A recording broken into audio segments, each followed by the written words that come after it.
My name is Dawn, and I am joining the host of this show to talk about cigars and stuff. Welcome to Nice Ashes. Join hosts Mike and Nate for cigars and culture.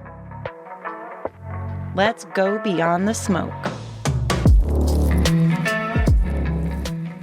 So what are we smoking today, Nate? We are smoking now it says M by Macanudo, but it's a Macanudo is what it is. And it's a coffee one, coffee flavor. And it says on it here too, it says, sometimes a cigar is just a cigar. This isn't. This summer, coffee cigars coming to your mouth. Well, I added the last bit because the label wasn't long enough for them to fit all that on there. But I feel like that's what they were going for. This smells incredible. It really and the does. cap is so sweet. Very sweet. I don't know if I am excited or not because of how sweet it is. I'm not going to lie. I'm excited. I don't care. I'm excited. It's a cigar. It smells like coffee, which I like. It tastes sweet, which I like. Although typically I like the darker cigars and the darker humor. But that's why we have Dawn here. And Dawn is joining us from PAD. And that is Patriot. Is it Patriot or Patriotic? Patriot Assistance Dogs? Patriot Assistance Dogs, yep. And they're a nonprofit. And we'll talk all about what they do. But their tagline is Rescue Dogs Rescuing Veterans. And we're going to learn all about them. But we're going to fire this coffee stick up here and go from there. Now, I'm again drinking, not again, but, well, again, sure, why not? I'm again drinking a Sierra Nevada Torpedo Extra IPA. What are you pairing yours with, Mike? Don't say Guinness. Guinness. Okay. How about you, Don? I am drinking Voodoo Ranger New Belgium IPA. I like that When one. Voodoo Ranger first came out, it was not very popular in the town I lived in. And the bowling alley that I frequented would always get the cheapest keg that they could. And they would have their lineup of kegs and then have the cheap keg. And you can get $5 pitchers from the cheap keg. And they had Voodoo Ranger for like 4 months in that alley. So I developed a liking for it because it was $5 for a pitcher. Price does, play a part. Not that we like to one-up each other on the show here, but in my hometown in Wisconsin, you can get a pitcher of Spotted Cow for $3. And also, they don't really care, so when I ordered 3 pitchers of it, they were like, yeah, sure, here you go. Was it at last call, or? Oh, no, this was just middle of the day. Breakfast time, I think. Breakfast. No, I'm teasing. It was it was in the evening. It wasn't last call, though, for sure. But it was just a really good price, and I felt I had to act fast or it would be soon gone. That's what all the infomercials at 3 a.m. tell me anyway. All right, should we light this up? Too late. I'm already lit. Okay. The cap tastes like one of those really sweet like coffee coolers or coffee mixers you get from either Starbucks or Caribou or something. I think I have it lit. It's glowing. At least initially, I am getting a ton of like cinnamon spice. A ton of cinnamon. Yeah, there's definite cinnamon. It's almost like a holiday coffee drink, only it doesn't really taste like coffee. I don't taste coffee. Yeah, it doesn't taste like coffee, but it does remind me of like a Starbucks Christmas themed drink of some kind. Yeah, almost an egg, not quite an eggnog, but kind of.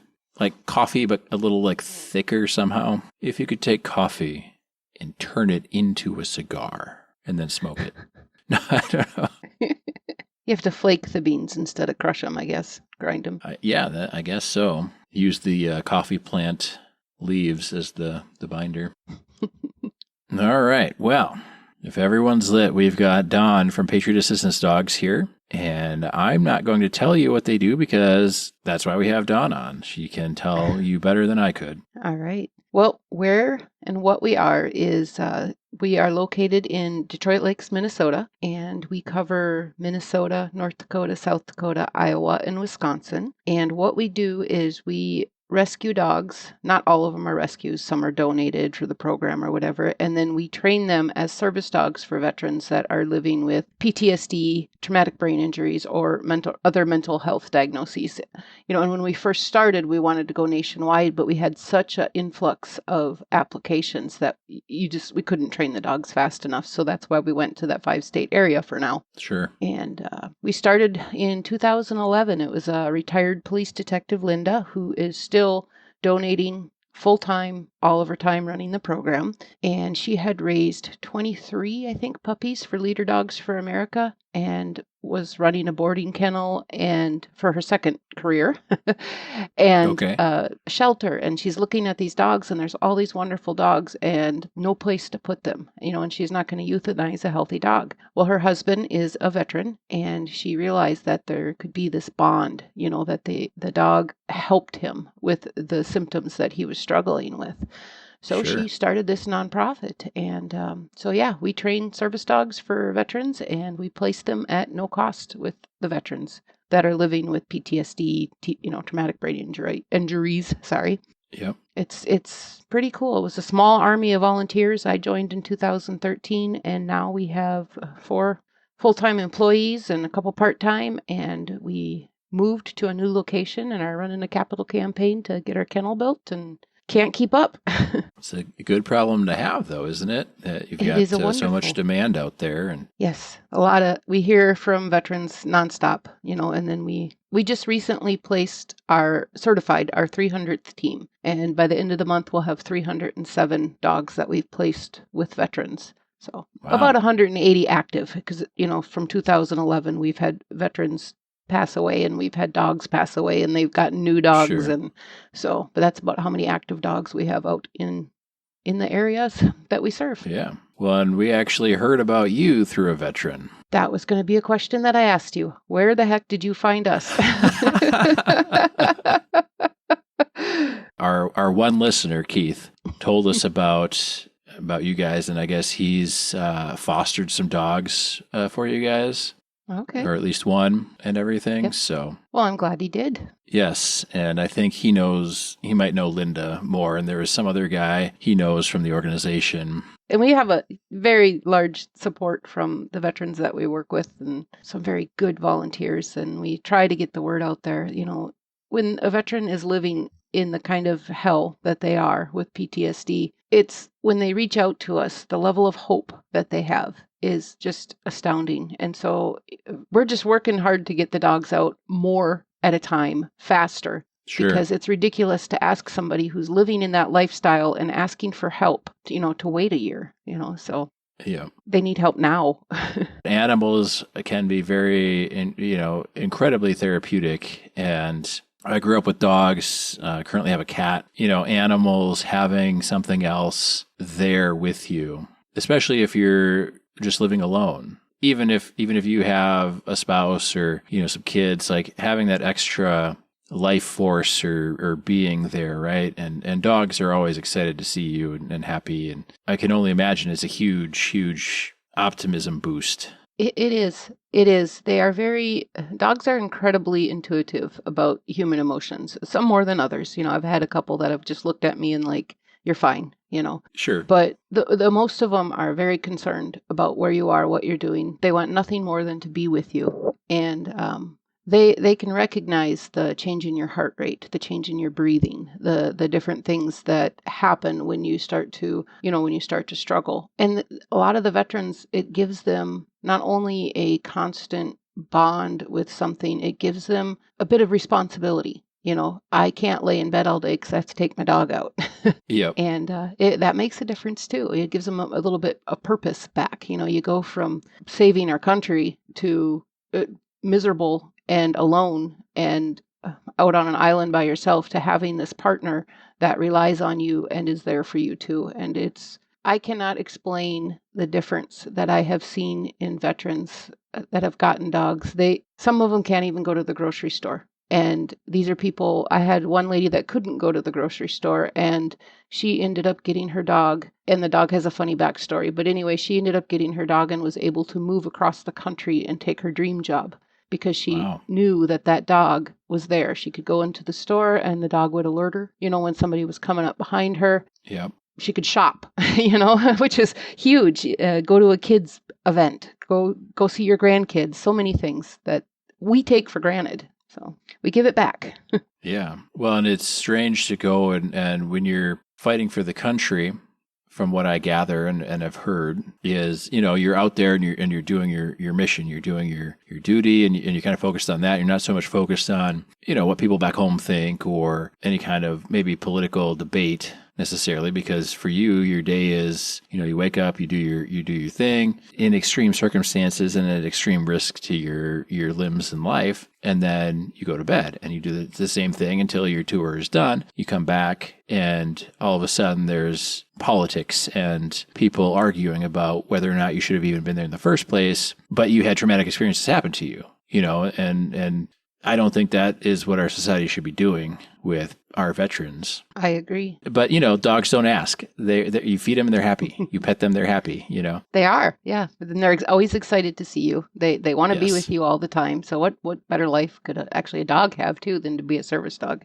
Get to go everywhere. It's a very symbiotic relationship. It is. Yep. And we have a lot of veterans that just come in and they're lost and they'll call us up and thank you, and they have a lot of demons to fight, and one of our goals is, I don't know if I'm sure you are familiar with that 22 a day veteran suicide statistic, which is awful. We're trying to fight that. And since we've started, we did have one veteran that, did commit suicide. He was in the hospital during COVID, and because of the COVID restrictions, didn't have his dog with him. And sure, that was a mistake. They can bring you back. The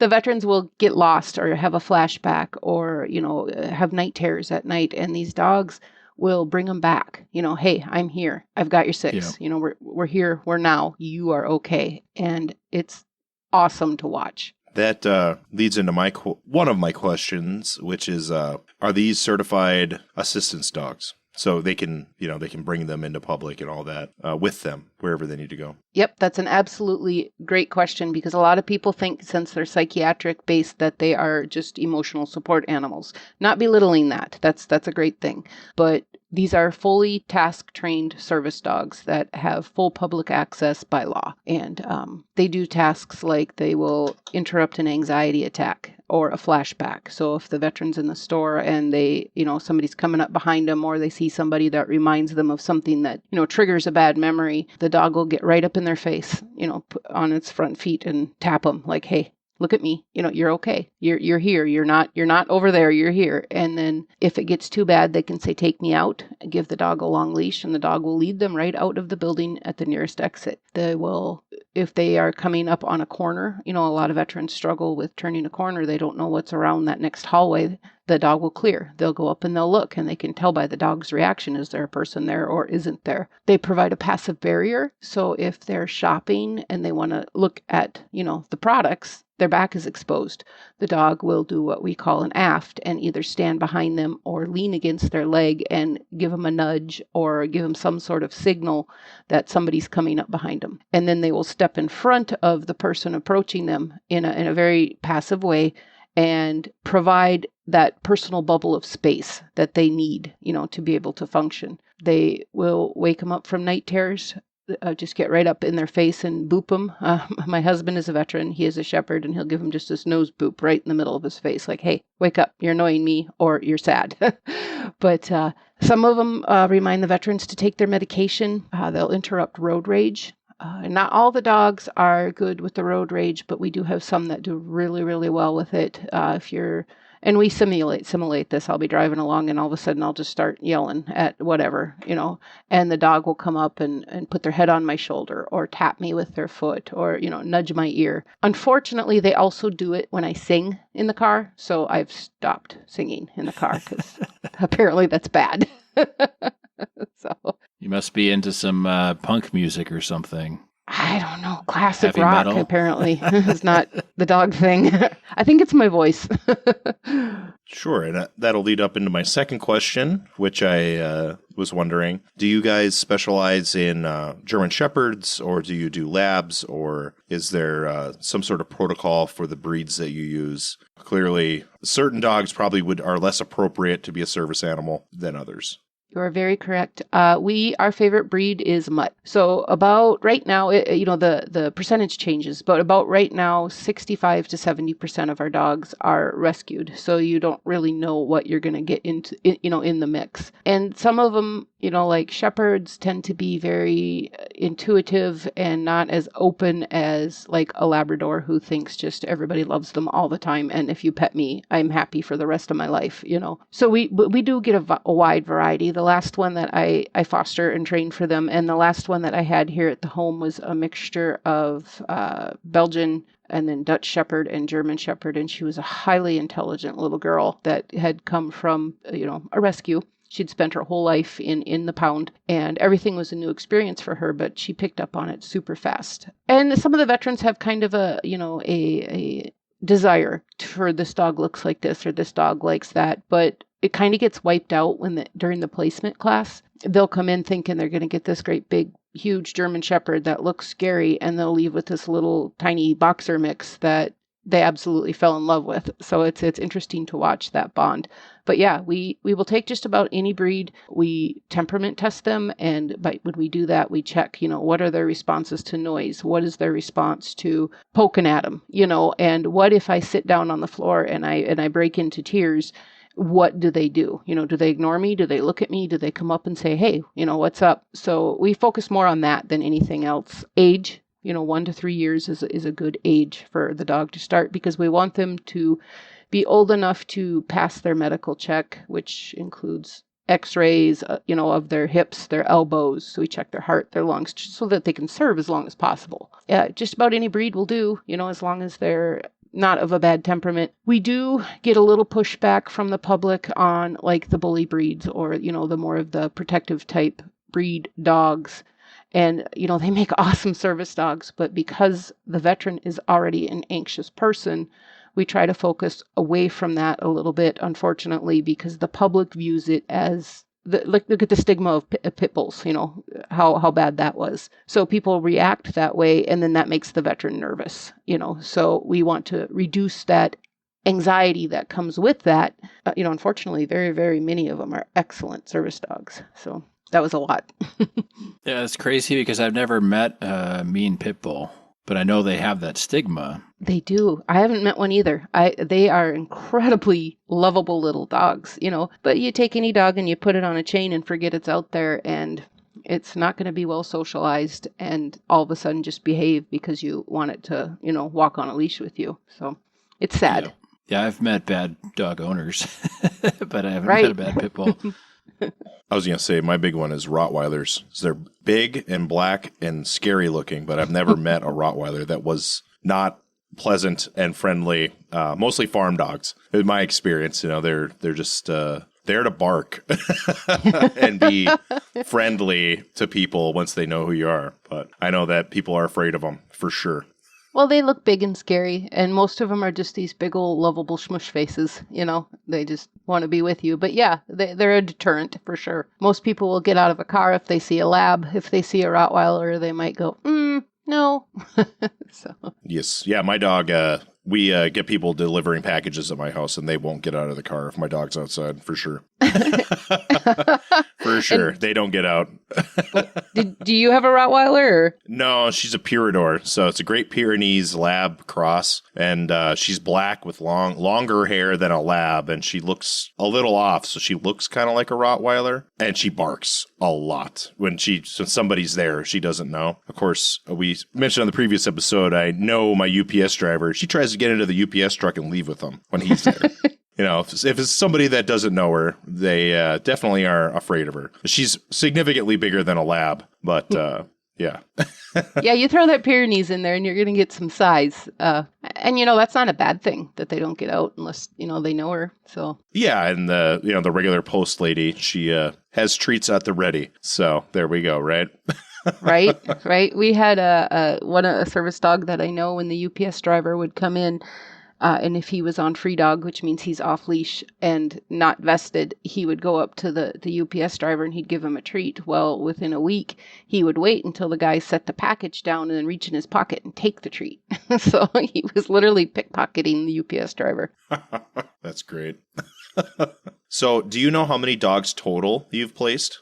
Or is that a stat question that we don't have an answer to? No, that's okay. We just certified our 300th, and we will have 7 more certifying by the end of the month here. So we tend to do between 20 and 30 a year, and it doesn't seem like a lot. But when you're, a small army of volunteers and paid employees, and we can't, when a dog is rescued and it comes in, we don't know what we're going to get. It might have an awesome temperament, but nobody ever told it to sit before, so you take that dog in and it can take 8 to 9 months, so you have to go through the obedience and then teach them the service tasks and where to stand and what to do. A puppy takes 1.5 years because they have to grow up first. So it does take a while. And our goal is we would like to be doing between 30 and 40 dogs a year, with different veterans. So we're at 300. That was a pretty big mile marker. I remember when we hit 100. Now we've tripled that. So it doesn't seem like a lot when you look at how many veterans are out there, but to those 300 veterans, it was everything. Yeah, every step forward is a step in the right direction, so it all adds up. For sure. And we just bought a new property, actually. It's we were boarding our dogs we still are until we build our kennels, but we were boarding our dogs at one facility, and we had one big room that all of us worked out of. And we were looking for a property that we could have just a small administration area, but also provide lodging for the veterans. They come for a 1-week class. And I'm sure it is with you guys, getting a hotel in the middle of summer in Lakes Country, Minnesota, is not cheap. So this place that we bought was a group home. So it has the offices, and then we have 6 bedrooms on the other end. So our veterans can now come stay on campus for the week training class or, other training events that we have, and get rid of that cost. There's a common room, there's a kitchen, the training areas downstairs. It just fell into our lap. So we're working on paying that off, and then we will be constructing the kennel, and the kennel will actually be able to house 27 dogs, and it will have a training floor, 3 offices for our trainers, and a small apartment, kind of like an economy type apartment with the bed, a couch, a microwave, a smoke detector, a dishwasher, all the things that the dog is going to experience in the household, so that they can simulate household living and work on those nighttime tasks. Because unless the dog's been in a house, no matter how nice your kennel is, it's not a house. So they don't know what to do in those situations a lot of times. So we'll actually be able to simulate it right on the property. Apparently, I'm not breathing on the cigar enough because it keeps going out. Yeah, that's okay. You just relight, and I don't know, there's some kind of formula for puffing, but try and rotate and puff. You got to make sure the end is absolutely hot. Get it hot like a charcoal, really hot, and then slowly sip the smoke so that it continues to go. Once you get it all the way lit, all the way around, and in the dark, it should be very bright. Okay. Imagine. See, I didn't get it lit enough. It should be very bright. I figured I was tasting it, and it actually tastes pretty good, but I didn't realize I needed to. This is my first time, so. That's what they all say. That's awesome. Well, not too much. But we've had all sorts of people on the show that have maybe more cigar experience than we do, and some that have, 0 cigar experience, and it's all fine and good. Either we learn something or they learn something, and at the end of the day, that's kind of all you can ask. It is. It reminds me of my uncle, who was actually a veteran too. He was a 2-time Vietnam tour CB, and he always had a cigar. And it was always just how he came. And it's actually a pretty comforting thing. It gave me. I tried one. I did try a puff of it once when he wasn't looking. It didn't go well. I was a little kid. But I didn't feel well after that.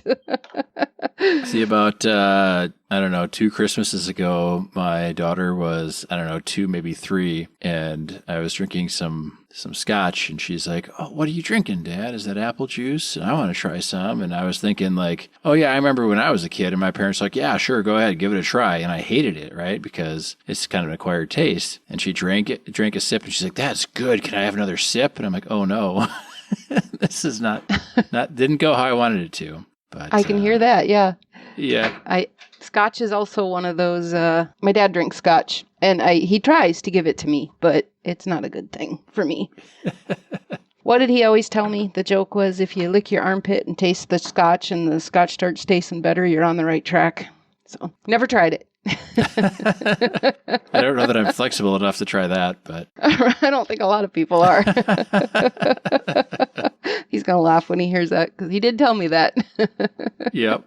I have a question. What percentage or what conflict would you say the highest users of your program are in terms of veterans? Vietnam, as far as where they served? Yeah. We had our Korean vets and our Vietnam vets are starting to age out a little bit. Okay. We unfortunately, life moves on that way. So we have a lot of the people that were, in Afghanistan, Iraq, things like that. But we do still have some Vietnam veterans. Most of the Korean ones now have passed away. So right now our percentage is more, Desert Storm, that kind of thing. So I can't give you an exact number. I could if I looked it up, but that's math. Yes. We do get, yesterday, I think, in my email, there were 3 new applications. So it is a constant demand. So either we're getting the word out there more and people know they're there, or veterans are starting to realize. A lot of veterans that I talk to, I'll run into somebody out in the field and I'll be working with a dog and they'll ask me questions and I'm like, well, I'm a veteran and I'm not. And this is how I serve myself. I did not serve. So this is how I'm helping. But, they're like, but somebody else might need it more than me. And what they don't get is that just because they have all of their limbs and they're walking around functional in society doesn't mean they don't wake up every night with night terrors and are just as deserving as the next person. So our goal is to get these dogs out to the people that are suffering from, look what they've given us, given our country. Yeah. The lack of respect for veterans sometimes is very upsetting. Yeah, it's incredibly upsetting. And I know, Mike, your grandfather and father are both veterans, or, were veterans, and my grandfather was a veteran. And my other grandfather was a veteran in the Korean War. I never talked to him much in my entire life, so don't know a whole lot, but, and I've said this before is, you can disagree with, politically, you can disagree with the administration, but that's not something you bring to a veteran. Like, they're out there doing what they're told. They're fighting for us, even if politically you might not think they're necessarily fighting for us. But they're serving their country. You don't need to bring it to them. Like, you don't need to bring your political misgivings or your distrust of the administration to them. Like, they were out there doing the work. Absolutely, they didn't start it. They were told to go there, and they did selflessly. We met. My wife and I were out. I don't know. I don't think I told you this yet, Mike, and I certainly haven't told you, Don. But I'm going to tell you now. My wife and I were out, and we went to a brewery in the Minneapolis area, and we met this person who was of Japanese descent. And he's here, and he's an architect or whatever. And we were talking, and he was saying his grandfather signed up for the military in Japan right before Pearl Harbor, because all the Japanese men that were in uniform were finding dates, let's say. And that sounded good to his grandfather. And then he was telling us this crazy story. And he's like, man, my grandfather was like, I'm in my uniform and we're on this, ship and whatever. And then the commanding officer's like, hey, we're going to Pearl Harbor. And his grandfather's like, what? Where's that? What are you talking about? What's going on? And his grandfather participated in the attack on Pearl Harbor, which led my grandfather to enlist at 16 with his parents' approval into the Merchant Marine to go fight the Japanese. And all this guy's grandfather wanted to do was have relations with the lady. So, look how that ended up.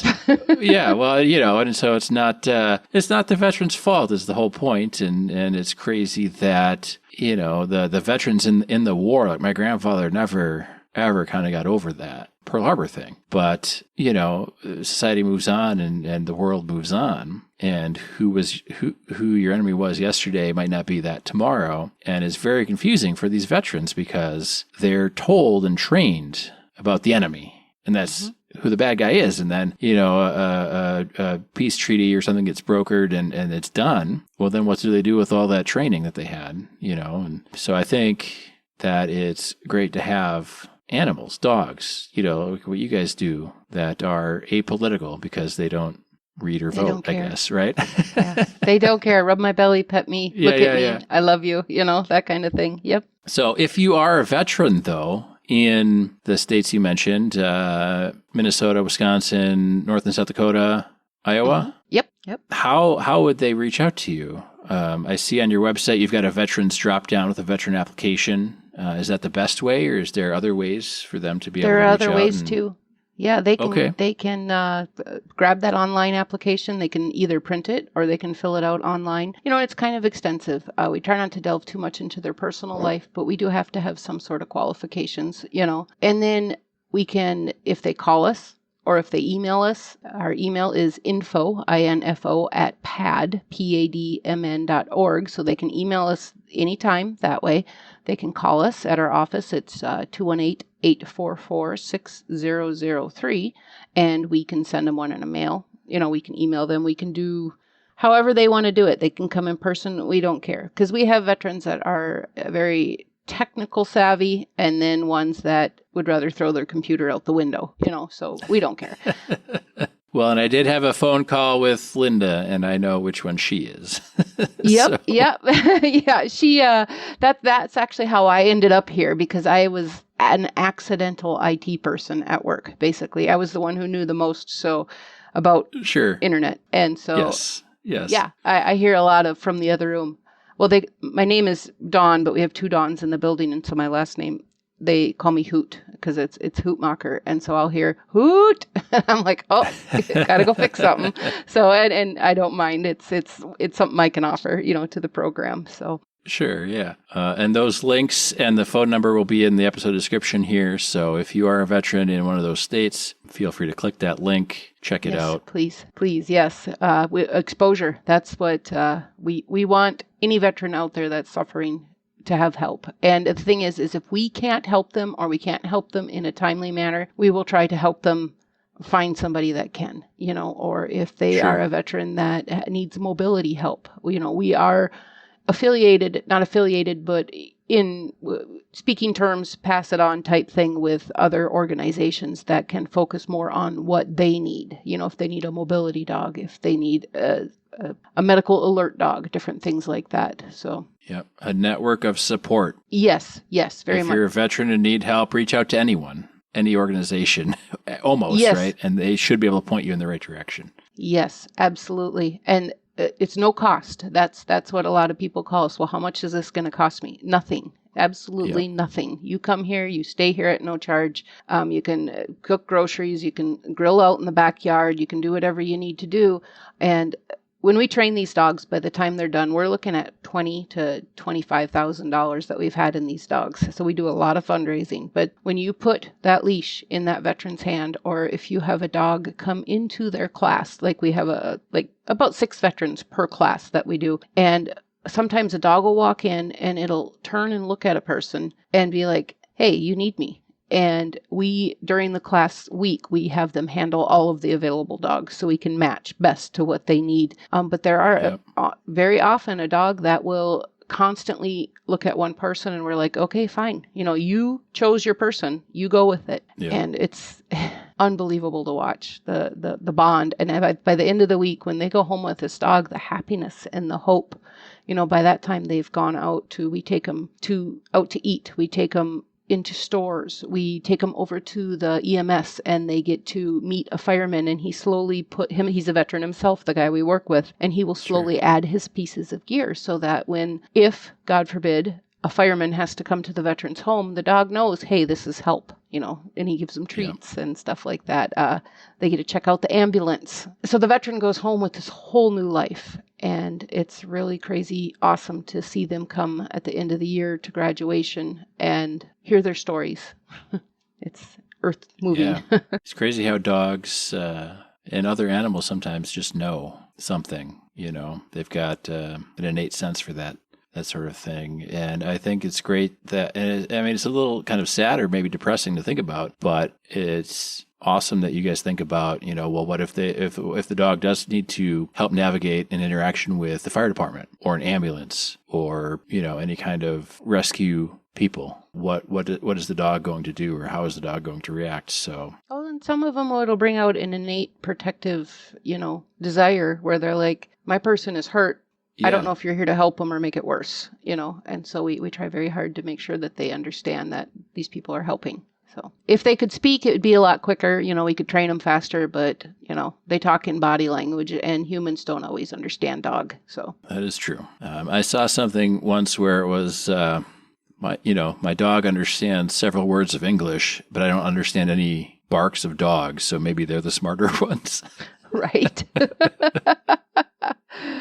Yeah, my daughter has a dog that pushes buttons and tells her what he wants. So that's just nice. Blows me away. Outside, his favorite one is Treat, but Yeah, of course. yeah, she took that one away because that was his favorite button. Treat. Yes. Matter of fact, she set it up on the counter and he went and he looked at it and he reached up and knocked it on the ground and then it rolled under the couch and he ran over and pulled it under the couch and then banged it. And she's like, well, after all that, I guess you do deserve a treat. So So let's say you're not a veteran, but you like the idea of helping veterans connect with dogs and dogs connect with veterans. What can the non-veteran do to help? Oh, so much. We have, if you like dogs, and the thing is we are always looking for foster homes for our dogs in training because, like I mentioned before, a kennel is jail is still jail, even if it's a wonderful jail. Yeah. So we are always looking for short-term fosters that maybe, hey, I'll take a dog home for the weekend and see if it, jumps on the table and runs across the countertop. Or somebody like me, I foster a dog from beginning to end. I just started a new puppy on Saturday, and I will have her until she's about 14 months. So we're always looking for fosters. We are always looking for volunteers if you're not into learning about training dogs or anything like that. We are always looking for people to come and help at our events. We're looking for people to connect us with companies or corporations or different people that can help fund our program. If it's a phone call and say, hey, I know so-and-so and they really like veterans and you should send them a packet of information. Those things are huge. Obviously donations are wonderful. Every dollar makes a huge difference. So we are always looking for volunteers. We're always looking for fosters. And a misconception with the fosters is they think, oh, I have to know how to train a dog. Well, guess what? We have trainers. They'll teach you. If you can teach the dog to sit, stay, come, just basic obedience things, and we will help with that, it makes a lot of difference for when the dog goes out and is placed in an actual home. So we look fosters, volunteers, donators, obviously, anything like that. We'll find something for you to do. You also have public events and fundraisers. So I think by the time this episode comes out, the next one that'll be coming up will be your golf fundraiser on July 14th. Do you want to talk about that one a little bit? Sure.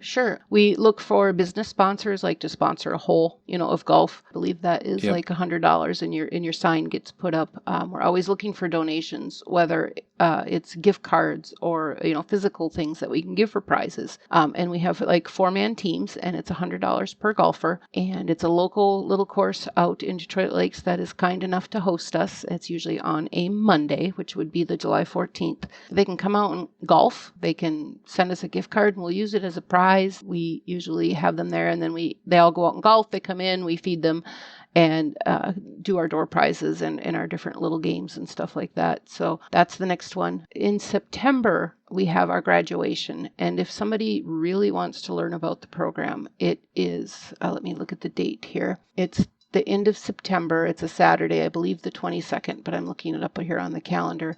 That is the event where every veteran that we have placed with a dog over the last year will come with their dog, and they will, if they are able, and most of them are, they will come and go through like a graduation ceremony kind of thing. And we invite some of our big sponsors and our big donators up, and we have guest speakers, and it's in a pavilion. So it's all these open windows on the beach. It's a beautiful location. Yeah, it's September 20th.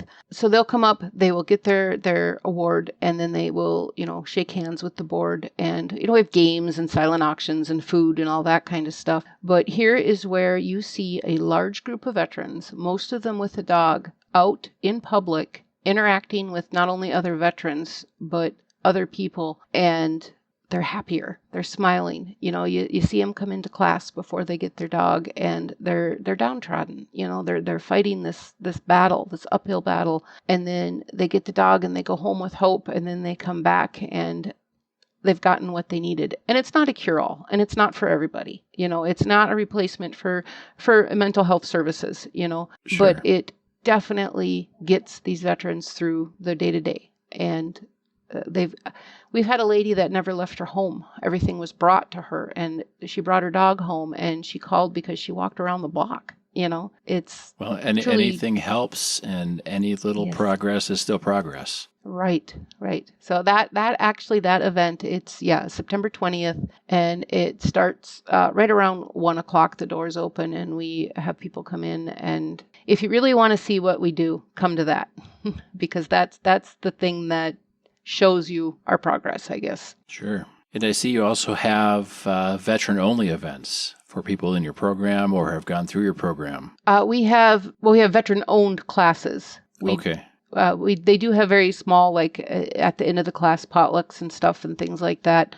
But we have veterans that if they have their own dog and they feel that their own dog is mitigating some of their PTSD symptoms and they would like to have them certified, they can apply for the program. And then we have them bring their dog in, and we do a temperament test and a profile. Okay, what is your dog helping with? And then we make sure that the dog is actually suitable to be a service dog, because they do have to behave. They have to. Yes. Service dogs, whatever legitimate organization is training them, represent all service dogs. And I'm sorry, but when you just want to bring Fido into the grocery store and you don't need it, and the dog misbehaves, it hurts all of the legitimate service dogs out there, and it makes it difficult for business owners to tell the difference. They think it causes a challenge, to bring your dog out in public when there's all these little dogs Sure. running around that are not true service dogs. I kind of went off on a tangent there, but It's all good. I've seen people try and bring like a emotional support emu or something on a plane. right, And it's or like, snake, come on, or what are you doing? What are you doing right now? Yeah, this does not look right. But so they bring their own dog in, and we temperament test them, and we give them an honest feedback. If their dog is not suitable to do the work, they can get one of our dogs. It's not like we're going to just say nope, go away. Here's what we can help you with. And if their dog is suitable, then they are invited to the facility with a group of other veterans with their own dogs, and we help them train their dog. We don't take it and train it for them, because the dog needs to work for them, not us. Yeah. So we will help them work through it, and then they can get their own dog certified through our program. And they do have to pass the Canine Good Citizen test before they leave at the end of the week. And then they have to come back within 6 weeks and 6 months and pass what we call public access test. And that's where an evaluator follows them around town, watches them at a restaurant, watches them in the store. Is this dog paying attention to the handler, or is it trying to steal the groceries or eat food off the floor? Those are things that a real service dog, if you're out in public, you should not see them doing. Yes. Now, if they say in training on the side, which mine usually do, it's open game, depending on my puppy right now is 8 weeks, and she's just as likely to, piddle on the floor as she is to give you a kiss, so we're working on that. Yep. So I see a 5th annual rescue ride, car show, and fundraiser, June 14th. It is. Yep. In Sartell, Minnesota. And that is a huge event. One of our veterans that we lost during COVID started that, and they kick it off at like 11 a.m. at Winter's Sports Bar and Grill in Sartell, Minnesota. And they have the motorcycle run. So you got all the bikes going out. And then throughout the day, they have a car show. And I think last year they had around 100 cars. And then we have, a silent auction going on and stuff like that. That is a great event. If you're into cars or motorcycles, show up. And we have a lot of our veterans that actually come with their dogs to represent the program for that. Yeah, I'm not interested in either, but looking at the little thing here on the website. I'm like, hell yeah, motorcycles, cars. You got best interior, best paint, best trucks. You got awards. You've got, shirts and options. And the cornhole tournament is what really got me. Because there's a silent auction and cornhole tournament. So it sounds like a lot of fun activities, to get hopefully get veterans acclimated to interacting in public again and, life back, not at war. It does help. We have a group, they're called the Mid-Minnesota Motorheads, and they joined us this last year. They're building a rat rod, and this year, I think, is a 1931 Plymouth, I think. And they will auction that off at the Two Rivers Auto open house on July 13th. Somebody will actually win this rat rod. And this group is, they are dedicated. They have 500 tickets. The tickets are $50 to win this rat rod. And they build the thing and they sell the tickets, and their different car shows and stuff they're donating the proceeds to our program. And we're very, very appreciative of that. And that's in Hastings, Minnesota. This is all on our event calendar online. So yes. Click the link and find out all these cool pictures and events. Yes. Do you have any other questions? I talk a lot. Not to change the subject, but where are we at in our cigars? Because I have 2 inches left, so I definitely missed the halfway mark. Where are you two at? Yeah, I missed the halfway mark too. I've probably got about 2 inches left as well. I'm about halfway, I think, but I was yakking instead of puffing. So, and that's mine what went we're out. here to do. Yeah, that's what we're here to do. Nate, how do you like it? You know what? I don't dislike it at all. I think it's pretty good. I've been enjoying it. How do you like it? Yeah, I thought it would be harsher than it is, but it's a very smooth. I had a misconception of what this was going to be like. I had no idea what you guys were getting me into, but it's actually quite nice. It's not any kind of like charcoaly flavor that I was expecting, that tobacco, like you get from a regular cigarette. It's quite enjoyable. Not that I'm going to, just start smoking cigars on a regular basis, but it's entertaining. It's interesting. I'll make a suggestion for you. Moon Trance. The CAO Moon Trance. Fantastic. The best starter cigar for anyone.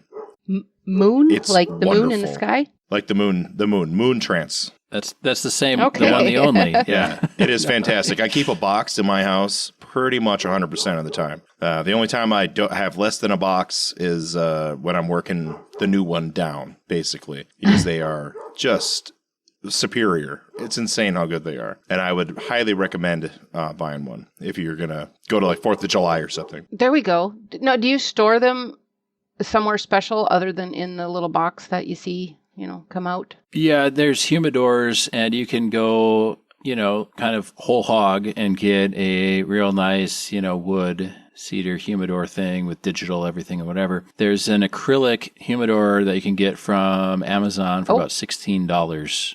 That's airtight, and you can just throw things in there. It's small. It's like the size, it's a little bit bigger than a mason jar, and you can put a couple in there, and it gives you all the stuff to keep it humidified. My recommendation for anybody that is new and, like, let's say you wanted to store a couple cigars, is a half gallon mason jar with a Boveda pack. So you can go and get a half gallon mason jar and get a 72 Boveda pack, throw that in the bottom, and put your cigars in the mason jar and put it in a cabinet in the dark, and they'll stay good basically indefinitely with no ill effect. Interesting. So, yeah, pretty easy to store. You always see the movies, where they flip open the box. And I'm like, well, where do they keep that box?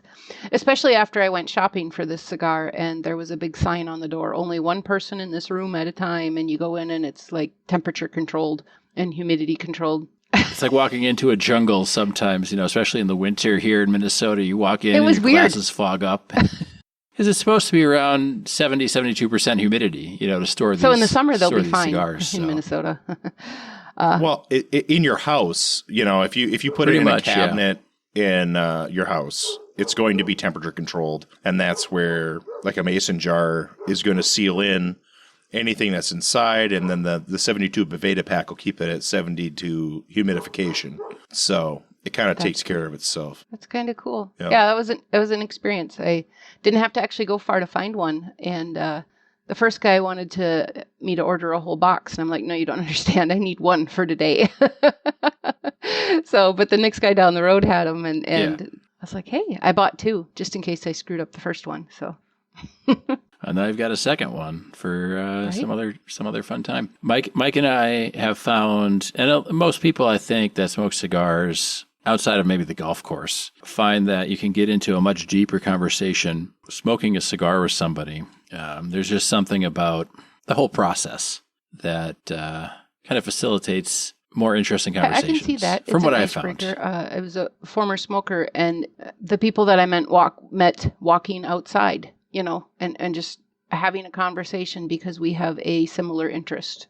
It kind of opens the door for the conversation. So I can see where that would make a big difference. So for me, it's remembering my dad's brother and my uncle, just thinking about him sitting out around the campfire with us and having his cigar. It's a very warm, cozy, friendly memory. So except for when I tried it myself, I thought he was done with it. That was not good. Yes. Well, our podcast name actually comes from Mike and I were going to go do the B word, which is kind of an in-show joke. Bowling. We're going to go bowling. And yes, I think if you listen to any episode, you've got about a 90% chance of hearing something about bowling. I haven't run the stats personally, but that's what my sources tell me. And we were walking and smoking a cigar, and some older gentleman physically crossed the street and was like, "Hey, nice ashes, guys." And because we had, like an inch ash or more on our cigars, and we were like, that was pretty weird. That was a weird interaction. Well, but again, like in today's day and age, you don't see many people walking around smoking cigars, especially of Mike and my very young age of.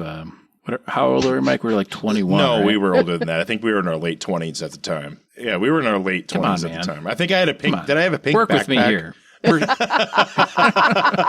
you had a pink backpack because that same night we got harassed by the older gentleman talking about our ashes. We met Viking Dan or NASCAR Dan and his crazy girlfriend. It was the same day. Crazy Dan, huh? Yeah, NASCAR Dan. Yeah, NASCAR Dan. And it wasn't NASCAR Dan. It was Dan and his NASCAR girlfriend. And she was like, it was his NASCAR girlfriend. He wanted to talk to us all night, and his girlfriend's like, everybody's waiting. And we went back in the bowling alley. It was just her. She was waiting. She was waiting for Dan to come back in. She was lonely. Okay, so imagine sitting in a staff meeting where you talk about dogs and veterans, and all of a sudden somebody says, "Oh, by the way, Hoot, these people called Nice Ashes want you to call them." I'm like, what? And then she gave me a little bit of context. I'm like, oh, these guys kind of sound like fun. Yeah, I can do that. Well, Well, that's good that we sound like fun. I mean, it's always hard to gauge, public opinion. You just got to go with it. Just so you, Don, understand, both my grandfathers are veterans, and my dad was in for 30 years, and he actually worked for the military, civilian-wise too. So from the time he was 17 until he retired, he was involved with the military. A lifer. And he's a lifer. He has 7 conflict badges, starting in Vietnam. So he was a lifetime. And Nate and I talked about it, but one of my grandfathers had severe PTSD for his entire life because from what we gather, he was in the 741st Tank Division, which meant that he landed on Normandy and probably landed in the Netherlands again in a tank in the water, and then drove across until they started firing at Russians, which I know for a fact that he fired at Russian tanks. So, he could have benefited from your program tremendously if it was around back in the 50s instead of, grain belt premium being his assistance, right? And that's where we need to get away from is veterans using chemical substances to alleviate their stress. So yes, absolutely. I'm a big supporter of anything like that. Yeah, if he had some help or somebody out there to say, hey, we can do this for you. A lot of our veterans are recovering or recovered addicts or have struggled at some point with an addiction problem because it is the only way they could drown anything out. My husband is a veteran, and he didn't even realize we've been married. I'm going to get this wrong. I think we'll be married 3 years, but we've known each other for a very long time. He works in cybersecurity, but he was in the Air Force, and he struggles with PTSD. And he didn't even know he needed a dog until he married me and was basically voluntold that he's going to help with this amazing organization. And one of the dogs that I was fostering actually started mitigating, for him. And it started to make a huge difference in his life. And now he's a very active member on the board and, for the program. And he's got his wife to nag him about how he's training his dog. So that helps too. But, a lot of veterans just don't realize that there's that help out there. And I hope by you guys doing something like this, that if one person listens to it, you said you had one listener, so they might be listening. Well, and he's already fostered dogs he's for involved you guys. Already. I'm sure, Keith, you're on the hook to foster more dogs. We're telling you right now. Get your butt in here and we'll get you a dog. But yeah, so just they don't even realize that the help's out there, or they don't think that they're deserving. But if you look back in the Vietnam era, the guys went out and did what they thought they were doing for their country, and then they come home and they're treated awful. Because somebody doesn't like their political choice. They weren't making a political choice. They were helping their country. They were, like you said, doing what they were told to do every day. And now they come home and they're ostracized. And you watch documentaries and it's just heartbreaking to watch what they've went through. So, but we're here. Well, the we Vietnam guys especially were difficult because they were turned down by the VFW and by the Legion when they first came back. So they were even rejected by the veterans associations that were available at the time. So they had a pretty long road. I think people are starting to be more respectful towards veterans, as I've watched, as I'm like old compared to you guys, but as I've watched things happen over the years, it was very controversial. And then as I've gotten involved with this program and people reach out to us and say, hey, we support what you do. How can we help? I've seen a shift to where veterans need our help. And don't get me wrong. I mean, we're helping the dogs too. We make a promise. We take this rescued dog, we bring it in. And if it doesn't match the program by the time we're done working with it, we find it an amazing home. This dog will never be a rescue again. We work really hard on that, but we want to save those veterans. And one of the best quotes that I can give you, we do have a YouTube channel, Patriot Assistance Dogs, but one of our veterans said that we take dogs that aren't wanted and we take people that aren't wanted and we make whole people out of them again. And he's in tears as he's saying this during his interview. And every time I watch it, I get chills and I get goosebumps because it just made such a difference in this one life. Every dog that I foster, especially long term, I get super attached to, and then they want it back, of all things. So I foster this dog, I train it, it sleeps with me, it goes to work with me, it drives in the car with me, it does all these things. And then all of a sudden I have to hand it over, and it's hard to do. But then you get a letter. I don't always get to meet the veterans, or you hear a story. We had one little girl, and the guy said we could use his story anonymously. I found her at the end of a chain. Some 13-year-old kid had gotten the dog, wanted a puppy, was going to take care of it, and she kept jumping on her mom and knocking her mom down, and her mom said, nope, you got to get rid of this dog. So I went and checked out this little girl, and she's this little boxer mix, cute as can be. She had just this amazing little temperament. Yeah, she jumped on you. But so I brought her home, got her spayed, got her all vetted. And the veteran that she went with not too long ago came back to us, and he had a relapse with his mental health a little bit and kind of got, back into some things that he shouldn't have. And he had a medical emergency. And the last thing that he remembered was her standing over him, just scratching and licking him. And then his wife was wherever in the house, and she came just a running and barking and just hysterical. And so the wife followed her back and was able to call 911, and they got there in time and they saved him. And the doctor said, had it been any longer, you would not be here today. And sorry, I just got goosebumps listening to it. So this little dog that I found at the end of a chain saved this guy's life.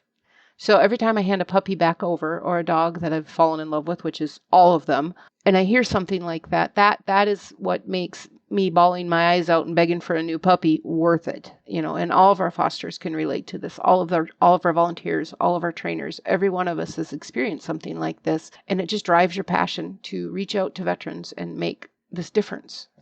Sorry, I went deep. No, well, and if you've placed 300 dogs, in reality, you've changed 600 lives. That's a very good way to put it. Yes, we have. At minimum. That doesn't include their children and their families and their friends. Yep. Yeah, family. And You know, like I say, my dad was in for his whole life. My father-in-law was a veteran. I have cousins that are veterans. All of my father's friends were veterans, clearly, because of his choices in life. And it affects communities when one individual is off. And if that leads to success or failure, right? You know, so if you can lead one person to be a successful member of their community, that affects everyone around them. It really Be does. Be it their immediate family or their even volunteer associations or anything else. So One of our veterans, I'm working on I do some graphic arts and stuff like that, but one of our veterans who speaks often, he also is involved with the Wounded Warrior Project and our program and another motorcycle club, and he works very, very hard to be out there and get the word out to, other veterans. And he makes his story public. So, and it was on a newscast. So I am going to share. He wouldn't sleep for days and days on end because he couldn't escape it. And he was a Marine and he had done 2 tours and there was, I believe, some sort of IUD and he was literally picking up pieces of his friends, and he came home and he turned to drugs. He turned to alcohol, and his wife is an amazing woman and he had a little kid, 2 kids, and he was at the point where he was going to check out. He couldn't sleep. He couldn't go anywhere. His family was miserable. He was miserable. And, what stopped him was the idea of his son finding him, so he had the gun in hand and he's like, my son is going to see this. I can't do this. And then he ran into one of the men that was on our board of directors, also a veteran, who is the one we lost during, he passed away from COVID, not the one that took his own life. And they were friends and he introduced him to our program. And now he travels, he speaks, he goes on motorcycle runs. His wife, like she said, this dog came into our life and kind of stole my husband. Like, him and the dog would be in the bed and there's no room for me, so I'd sleep on the couch. But they worked it out over time. But at any rate, it changed his life. And he is now a very, very active advocate for many, many veterans groups. But he has a dog, a nice black lab that just keeps his eye on him. And just to hear him, I've heard his story over and over again at our different events. And every time I hear it, I still get the waterworks and the goosebumps. And there are so many people out there suffering like that right now. So yes, go to our website, apply. If you know a veteran, tell them about us. We're here. We want to change these lives.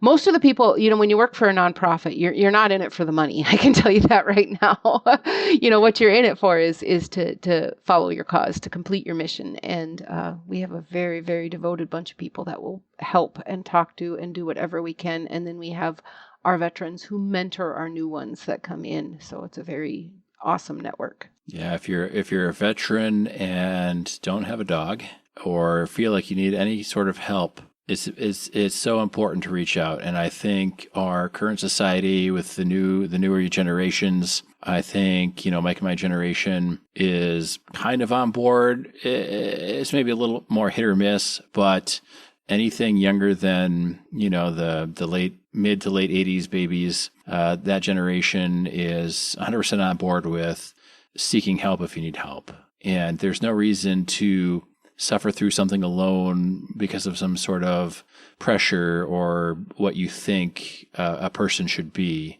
If you need help, ask for help. And there's these organizations out there like PAD that will help you. Even if a dog isn't the answer, they'll put you in contact with somebody who can help you. And especially if you're a veteran and you have that trauma, you have that struggle. There's no reason to struggle. There's people here that want to help you, reach out to anybody. Just reaching out is a huge, it can be scary, but reach out and somebody will help you.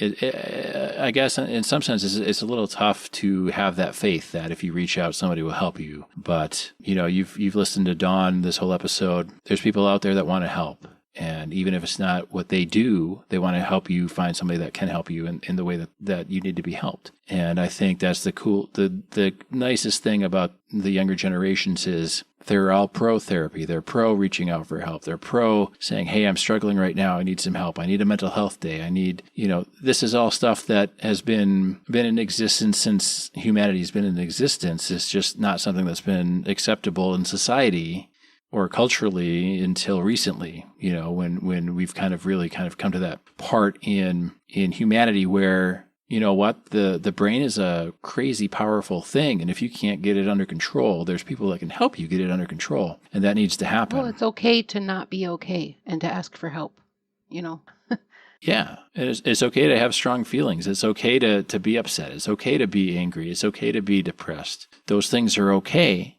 If you find yourself doing that a lot, it's also okay to find somebody to maybe help you manage some of that stuff. There are so many programs out there now and so many veteran-based organizations, or really any mental health, organization there. You're right. It's a lot more acceptable now to say, I need help, than it is to bottle it up and think that you need to just weather the storm, because there is help out there for so many things. And the stigma of, if I go do this, people are going to think poorly of me is not there anymore.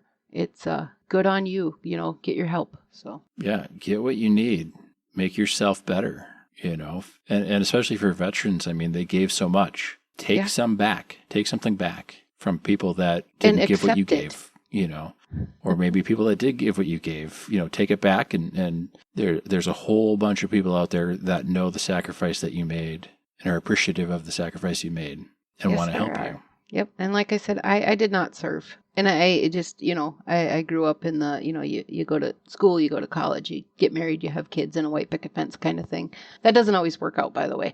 But at any rate, I did not serve my country. And my dad's a veteran, my uncle's a veteran, my grandpa's a veteran, and I don't know that I recognized any of the symptoms there. But what I did realize was that these people say, yep, I will do this for you. And they don't know you. They don't know everybody, they know the people in their local area, but they are protecting people, whether you agree with what we're doing at the time or not. They are signing their lives over for our country. They deserve help. They deserve respect. And not that everybody doesn't. I'm not dismissing that, but to sign a check like, hey, I will give my life to you is a big commitment. And unfortunately is fulfilled way too often. Yeah. But those who come home, people are here. They'll help you.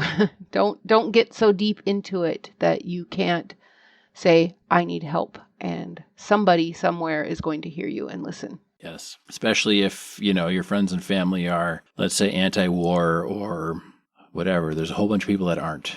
Maybe they're still anti-war, but they're not anti-veteran. And I think there's a big difference. You know what I mean?